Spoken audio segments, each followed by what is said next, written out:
The 2021 revision of the Nintendo Switch comes with an OLED screen, and it's a looker. That alone makes this $350 hybrid gaming console the obvious choice for anybody who doesn't already have one. But despite all the things this hardware refresh does right, the unchanged internal specs and lack of significant improvements to the dock have left me ambivalent anytime I plug it in and play on a TV.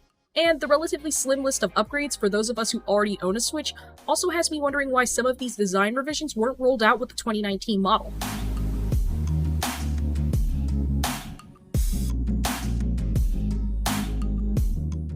The Nintendo Switch OLED model features a larger 7-inch 720p OLED display, making it slightly bigger than the base Switch's 6.2-inch screen. But, thanks to the smaller bezels, it's nearly the same physical dimensions as the previous Switch, just 3mm longer. The Switch OLED also beefs up the built-in storage, doubling it from the tiny 32GB to a still pretty small 64GB. Don't lose your SD cards! But the crown jewel of the Switch OLED is, of course, the quality of the display itself. It's a significant upgrade compared to the original Switch and vastly improves playing in handheld mode. As disappointed as I was to hear that Nintendo decided to keep a 720p resolution in handheld mode for this revision, it's still a major step up in not only how good games look, but where it looks good while playing. No longer must we seek out dark corners to play in, or shield the screen while playing in the back seat of a car or on a plane.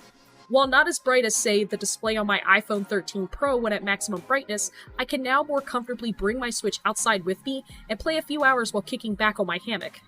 The display hits a sweet spot that makes it more of an incentive to take this console with me wherever I go, making the Switch feel more mobile than ever and living up to the Play Anywhere promise.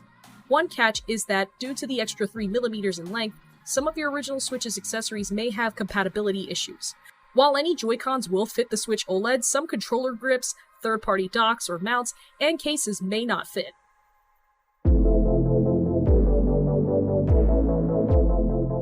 Spending roughly a week with the Switch OLED primarily in handheld mode, I could easily tell that the screen didn't just make games brighter, but also more vibrant. At peak brightness, the OLED really pulls me into the action, with tracks like Rainbow Road and Mario Kart 8 Deluxe looking a lot richer and more vivid. By comparison, when playing on the original Switch, the same course looked colorful, but dim, even when disabling auto brightness and turning it to max manually. The Switch OLED also adds an exclusive new feature in the settings menu called Console Screen Colors that increases the level of brightness and color saturation, particularly in lighter colors. Obviously, that's hard to show on video, but take my word for it, it's noticeable. It's a good thing you can toggle it off though, because it makes some games look oversaturated. Unfortunately, console screen colors only impact the Switch OLED when playing in handheld or tabletop mode, so even if you're playing docked on an OLED TV, it won't work for you.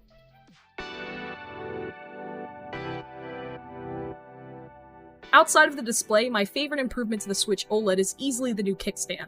Taking some cues from Microsoft's Surface Pro line, the Switch OLED's kickstand is a lot firmer and more flexible, offering more angles at which you can set the Switch up without risking it falling flat if you bump the table. And I'm not constantly worried I'll break it.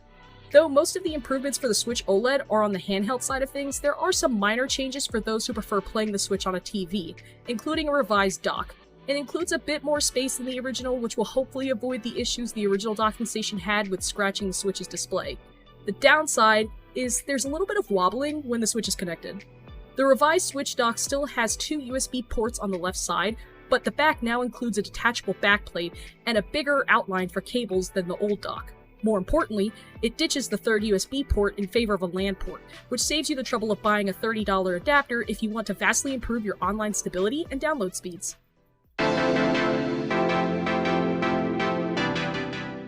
After playing with it for a week, I found that the Nintendo Switch OLED model's brighter, more vibrant, and slightly larger screen has motivated me to take it out of dock mode much more often, and not just when I'm traveling.